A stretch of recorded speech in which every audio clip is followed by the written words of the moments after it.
Les rendez-vous du notaire, chaque semaine, avec Quai des notaires, des réponses concrètes à vos questions. Comme chaque semaine, Patrick McNamara, le fondateur de quai-des-notaires.com, répond aux questions concrètes que vous lui posez. Bonjour Patrick. Bonjour Alexis. Aujourd'hui, c'est une question de Chantal qui nous écrit de Saint-Dizier dans la Haute-Marne. Pourquoi les frais de notaire sont-ils si élevés ? Et est-il possible de négocier des frais de notaire moins chers avec le notaire ? Oui, en réalité, le terme frais de notaire, Alexis, n'est pas très adapté. Il est plus exact de parler de frais d'acte notariés plutôt que de frais de notaire, car tous ces frais, bien entendu, ne reviennent pas au notaire. Ah. Tiens, Alexis, par exemple, Oui. À votre avis, sur le montant total des frais d'acte notariés, quel est le pourcentage qui revient au notaire ? Ah bah écoutez, moi je pensais que c'était 100%, mais j'imagine que c'est pas ça. Non, c'est pas ça, pas du tout. Figurez-vous que pour une vente immobilière de 300 000 euros, par exemple, l'émolument d'acte qui revient au notaire s'élève à moins de 1% du prix de vente. Oui, et pour de nombreux actes, et même de plus en plus nombreux d'ailleurs, comme l'acte de notoriété ou l'acte d'inventaire dans une succession, l'émolument d'acte qui revient au notaire a été fixé par le gouvernement à moins de 100 euros. On est loin des images de frais de notaire très élevés. Effectivement. Pourquoi donc ces frais de notaire sont-ils si élevés, comme le demande Chantal, et que se cache-t-il derrière ces fameux frais de notaire ? Eh bien, 3 éléments composent les frais d'acte notariés. D'abord, les taxes. Elles représentent plus de 80% des frais d'acte.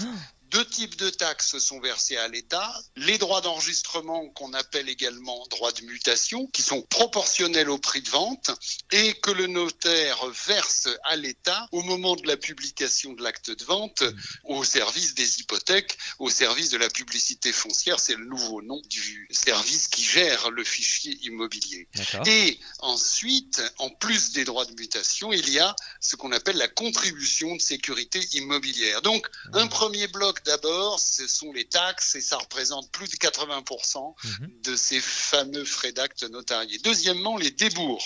Ce sont des sommes que le notaire va verser aux administrations pour obtenir les renseignements nécessaires à la vente. Donc, c'est pas non plus des sommes qui vont dans la poche du notaire. Ce sont des sommes que lui va payer pour obtenir les renseignements. Et on arrive enfin au 3e élément qui compose les frais d'acte.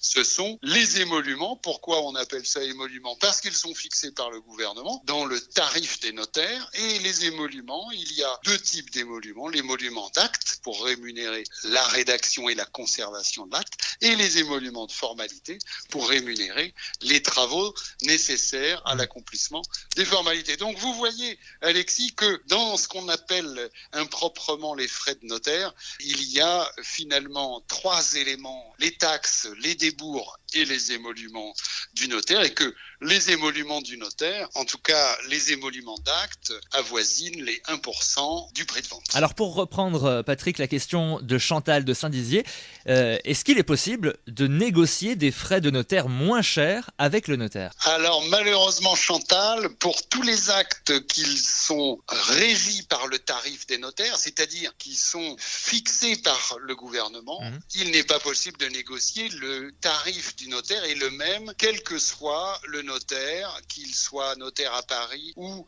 en province. C'est pareil dans toute la France. En revanche, il y a une partie des actes du notaire qui n'est pas régie par le tarif des notaires et qui sont régis par les honoraires libres. Donc le notaire, lorsqu'il fait un acte qui n'est pas soumis au tarif des notaires et qui est régi par des honoraires libres, peut effectivement librement et d'un commun accord préalable à la signature avec son client, fixer des honoraires. Et là, effectivement, vous pouvez refuser les honoraires du notaire s'ils sont excessifs. Ça concerne le droit des affaires et ça concerne les actes sous seing privé. Voilà. Comme chaque semaine, Patrick McNamara, le fondateur de quai-des-notaires.com, répond aux questions que vous lui posez sur la page quai-des-notaires.com/les rendez-vous du notaire.